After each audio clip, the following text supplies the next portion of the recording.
지금 대통령에 가장 가까운 배우자가 이런 의혹을 받고 있고 특검법이 올라오는데 이걸 거부한다? 저는 이 거부권이 나중에 대통령의 통치행위를 중단시킬 수도 있는 심각한 문제를 야기할 수 있다고. 그리고 7초 있다가 김건희 명의 계좌에서 3,300에 8만 주 매도 주문이 나오고 내가 묻는 건 이 호가 권오수한테 연락해서 권오수가 김건희한테 연락하는 건가요? 이 호가 김건희한테 바로 연락하는 건가요? 관계가. 검찰은 부끄러움도 모른 채 수사 중이다 말만. 김건희 여사 수사하실 겁니까? 이미 수사가 되고 있고 지금 수사가 대단히 많이 진행되어 있죠. 검찰이 공정하게 수사하고 공정하게 처분할 거라고. 이쯤 되면 수사 참칭 기간이다. 이렇게. 김건희 특검법 추진하는 거 관련해서 입장 있으세요? 법안들은 정의당이 특검 추천하고 결정하게 되어 있죠. 그리고 수사 상황을 생중계하게 되어 있는 독소 조항까지 되어 있죠. 거짓말입니다. 언론에 브리핑할 수 있는 조항은 특검법에는 거의 다 들어갔던 조항. 무엇보다 다음 총선에서 민주당이 원하는 선전선동을 하기 좋게 시점을 특정해서 만들어진 악법입니다. 그 특검법의 수사 대상자가 되는 분과 한동훈 장관의 특별한 관계는 모든 국민이 알고 있습니다. 개인적으로 메시지도 주고받고 하시는.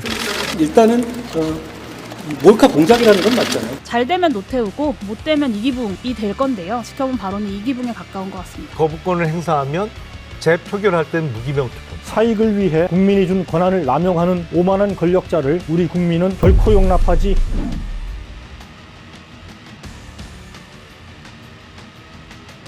안녕하세요. 논설의 손원재입니다. 김건희 특검법이 초읽기에 들어갔습니다. 더불어민주당과 정의당 등 야권은 오는 28일 본회의에서 특검법을 통과시킬 예정입니다. 지난 4월 27일 대장동 50억 클럽 특검법과 함께 국회 패스트트랙에 지정된 지 8개월여 만입니다. 김건희 씨가 주식 거래를 위한 통장 대여뿐만 아니라 시세 조종 의심 거래를 한 정황이 드러난 만큼 이에 대한 중립적이고 공정한 수사가 이뤄질 수 있도록 특별 검사를 임명하여 진상을 밝히고자. 김 여사는 도이치모터스 주가 조작에 가담한 의혹을 받고 있습니다. 주가 조작은 자본시장 질서를 교란해 기업 활동을 방해하고 일반 투자자를 먹잇감 삼는 중대 범죄입니다. 지난 2월 10일 도이치모터스 주가 조작 공범들에 대한 1심 유죄 판결로 김 여사 의혹은 더욱 증폭됐습니다. 재판부는 판결문에서 김 여사 계좌 2개가 주가 조작 일당에 의해 운영됐다 적시했습니다. 유죄로 인정된 통정 가장매매 102건 중 김건희 계좌 거래는 무려 48건에 이르렀습니다. 공판 과정에서 김 여사가 핵심 공범들의 연락을 받아 직접 거래하는 구조였음을 짚는 진술이 나오기도 했습니다. 다른 누구도 아닌 이 사건 공판 검사가 이를 제시했습니다. 2010년 11월 1일 문자 메시지로 김현이 12시에 3,300에 8만 개 때려달라 해주셈이라고 보내니 증인이 준비시킬 게요라고 답한 게 맞습니까? 그리고 또 매도하라 하셈이라고 김현 씨에게 문자 메시지를 보냈죠. 네. 그리고 7초 있다가 김건희 명의 계좌에서 3,300에 8만 주 매도 주문이 나오고 증인 명의 등으로 매수됐지요. 그럼 여기서 증인이 준비시킬게요라고 한 대상자는 누구죠? 저것도 추정밖에 할 수 없는데요. 아까와 같이 이용호 대표일 가능성이 있다고 보입니다. 하나만 추가로 물어볼게요. 당시에 김건희 명의 대신 증권 계좌는 영업점 단말로 김건희가 직접 직원에게 전화해 거래한 것입니다. 그런 저 문자를 봤을 때 누군가 김건희한테 전화해서 팔라고 했다는 건데요. 증인은 이용호인 것 같다고 했는데 그럼 이용호가 김건희한테 직접 연락해서 주문 내라고 할 수 있는 관계인가요? 그건 제가 잘 모릅니다.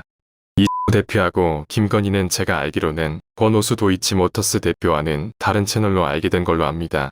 내가 묻는 건 저 상대방이 이용호라고 하는데 이용호가 권오수한테 연락해서 권오수가 김건희한테 연락하는 건가요? 이용호가 김건희한테 바로 연락하는 건가요? 관계가. 전자가 맞는 것 같은데요. 이용호, 권오수, 김건희 연락 구조라는 것이지요. 네, 근데 그게 제가 추정을 함부로 할 수 없는데. 이때 사실관계를 가장 잘 아는 게 증인입니다. 이런 상황인데도 검찰 조직은 손을 놓고 있습니다. 김건희 여사 혹시 한 번이나 소환해 보셨습니까? 그 여부는 제가 말씀드릴 수가 없습니다. 그러면 무혐의로 떨 겁니까?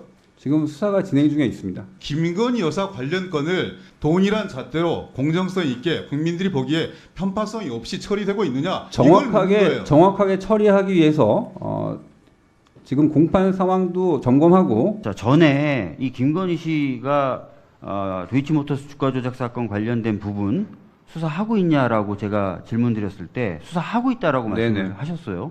어떻습니까? 지금 현재 상황? 이 사건은 여러 가지 법률상 쟁점을 가지고 있습니다. 사실상 쟁점을 가지고 수사를 있고. 하고 있냐는 하고 있습니다. 2020년 3월 첫 고발 이후 4년이 다 돼 가도록 김건희 여사에 대한 검찰 수사는 올스톱 상태입니다. 공범들이 1심 유죄 판결을 받은 지도 1년이 다 돼 갑니다. 그러나 검찰은 부끄러움도 모른 채 수사 중이다 이런 말만 되풀이할 뿐입니다. 김건희 여사 수사하실 겁니까? 이미 수사가 되고 있고 지금 수사가 대단히 많이 진행되어 있죠. 검찰이 공정하게 수사하고 공정하게 처분할 거라고 생각합니다. 마무리라도 하려면 해당 사람에 대해서 소환 조사가 이루어져야 되는 게 상식적인 거 아닙니까? 수사의 방식은 여러 가지가 있고요. 이것도 벌써 1년 7개월 전입니다. 이쯤 되면 검찰을 수사기관이 아니라 수사 참칭기관이다 이렇게 불러도 할 말이 없을 것입니다. 한 건 한 건이 제 판단으로는 구속사항입니다.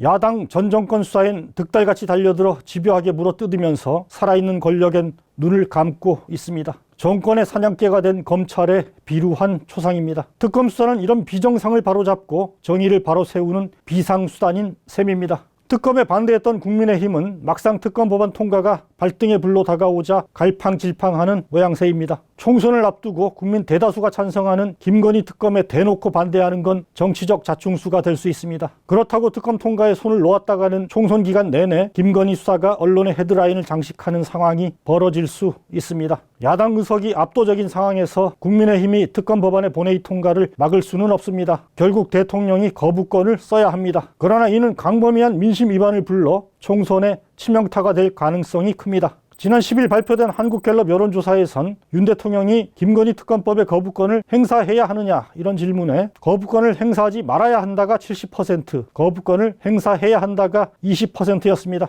여권 콘크리트 지지층조차 특검을 받아들여야 한다고 보는 비율이 적지 않다는 얘기입니다. 이준석 전 국민의힘 대표가 이런 딜레마를 예견한 바 있죠. 50억 김건희 쌍특검. 지금 상으로는 표결되면 통과될 텐데 거부권이 사용되느냐 아니냐가 굉장히 클 겁니다. 그거에 따라서는 최대한 5에서 10%까지 출렁일 수 있다 이렇게 봅니다. 거부권을 안 쓰면 어떤 일이 생기느냐. 2월달 특검 돌아다니면 4월 10일 선거인데 그때부터 이제 막 여기저기 압수수색하고 들쑤시고 소환하고 이러고 있을 거거든요. 그거는 총선 치르나 마나입니다. 이런 전망은 한 달여 만에 윤 대통령 부부와 국민의힘을 짓누르는 현실적 문제로 대두하고 있습니다. 국민의힘은 21일 비상대책위원장으로 한동훈 전 법무부 장관을 지명했습니다. 한 전 장관이 풀어야 할 최대 당면 과제도 특검법에 어떻게 대응하느냐입니다. 이와 관련해 한 전 장관은 김건희 특검법을 악법으로 규정한 바 있습니다.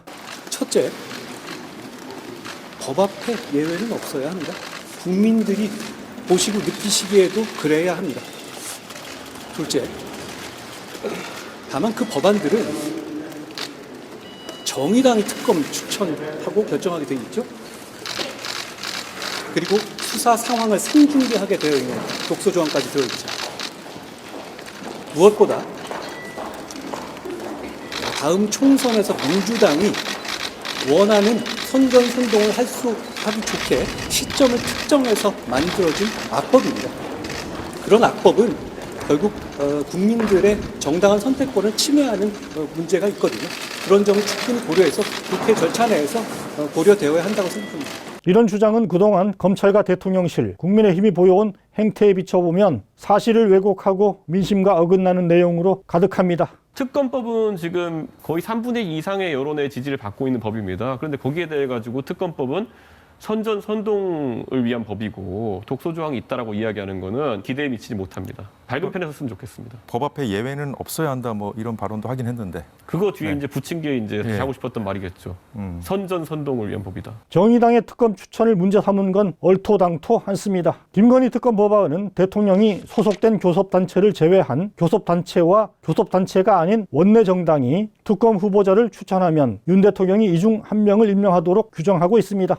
대통령 부인에 관한 특검법인 만큼 이해 충돌 소지가 큰 여당 추천을 배제한 것은 너무나도 당연합니다. 한 전 장관도 참여했던 최순실 특검이나 민주당 소속 김경수 전 경남지사가 연루된 드루킹 특검 등도 당시 여당이 아닌 야당 두 곳에만 추천권을 준 바 있습니다. 수사 상황을 생중계하는 독소조항 운운한 것도 자가당착입니다. 국민의 알 권리 보장을 위해 비사실 외의 수사 과정에 관한 언론 브리핑을 실시하도록 한 특검법 12조는 최순실 특검 이래 국회를 통과한 모든 특검 법안에 빠짐없이 들어간 내용입니다. 한동훈 장관의 그 말은 거짓말입니다. 언론에 브리핑할 수 있는 조항은 특검법에는 거의 다 들어갔던 조항이었어요. 이해람 중사 사건과 관련된 특검법에도 들어가 있고요. 민주당이 선전선동을 할 수 있게 시점을 특정해서 만들어줬다. 이런 점을 악법 근거로 든 것도 지난 8개월간 아무런 협의나 협상도 없이 반대해온 여당 행태를 생각하면 이준석 전 대표가 자주 쓰는 말이죠. 이른바 억까, 억지로 깍이라고 할 수밖에 없습니다. 진작에 국민의힘이 능동적으로 이 법안에 개입했다면 법안의 내용이 달라질 수 있었죠. 그때는 이게 올해 연말쯤 되면 정쟁 법안이다. 이렇게 이제 프레임을 씌우고 몰아붙이면 힘이 빠질 거다. 이렇게 생각을 아마 했던 것 같아요. 근데 정작 힘이 빠진 거는 정권이 힘이 빠졌어요. 어떻습니까? 한 장관이 제기한 주장이야말로 모두 근거가 취약한 선전선동성 주장임을 알 수 있습니다. 지금 여당 비대위원장에게 요구되는 책무는 정권의 등 돌린 민심을 똑바로 읽고 윤 대통령에게 할 말을 하는 것입니다. 그러나 한 전 장관은 벌써부터 민심과 정반대로 윤 대통령과 김 여사의 아바타 노릇만 하고 있습니다. 싹이 놀았습니다. 그 특검법의 수사 대상자가 되는 분과 한동훈 장관의 특별한 관계는 모든 국민이 알고 있습니다. 뭐 개인적으로 메시지도 주고받고 하시는 사이라는 걸 알고 있지만은 지금 어느 때보다 엄정하게 법무부 장관으로서 말씀하셨던 때다. 제보 좀 할 게 몇 개 있는데. 그럼 나한테 줘. 아니 나한테 준 게 아니라 내가 번호 줄 테니까 거기다 해. 내가 한동훈이한테 전달하라 그럴게. 그게 몰래 해야지. 그 동생 말 조심해야 돼. 어디 가서 절대 조심해야 돼. 애초 한 전 장관이 김건희 리스크 해소를 윤 대통령에게 건의하고 성사시킬 수 있다. 이런 기대가 나오기도 했습니다. 찬성하시는 분은 그분은 원래 그런 거 신경 안 쓰고 자기 일 열심히 하시는 사람이기 때문에 얼마든지 통수를 칠 수 있다. 그 아름다운 통수를. 아름다운 대립각이요? 야 이거 소리 없는 아우성 같은 건데?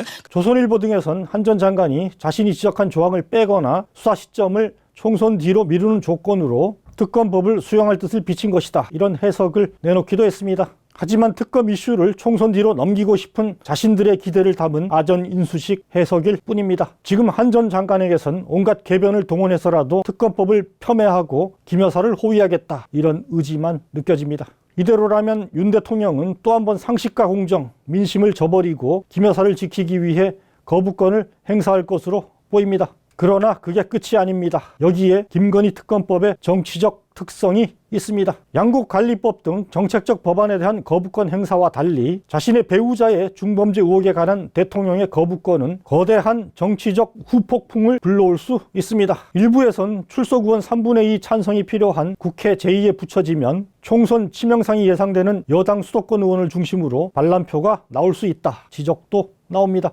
같은 맥락에서 여당 공천 뒤에 제2표결이 잡힐 경우 공천 탈락 의원들이 불참하거나 돌아설 가능성도 거론됩니다. 이런 얘기가 여당 안에서도 공공연히 나옵니다. 대통령이 거부권을 행사하면 재표결할 때는 무기명 투표입니다. 제가 만약에 지금 국민의힘 지도부라면 무기명 투표의 불확실성이 있기 때문에 그걸 근거로 해서 대통령실도 설득을 하겠어요. 여야 합의로 수정안을 내서 이걸 통과시키고 대통령께서는 거부권 행사하지 않는 방향으로 이 문제를 해결합시다. 그런 움직임이 국민의힘 내부에는 없는 것 같습니다. 지금 이 순간도 특검법 시계는 째깍째깍 돌아가고 있습니다. 윤 대통령은 한 전 장관을 대리인으로 내세워 김 여사 방탄에 박차를 가하는 모습입니다. 그러나 그럴수록 정치적으로는 국민 신뢰를 잃고 더 궁박한 처지로 몰릴 가능성이 큽니다. 사익을 위해 국민이 준 권한을 남용하는 오만한 권력자를 우리 국민은 결코 용납하지 않을 것이기 때문입니다. 논설에서 함께 계속 주시하도록 하겠습니다.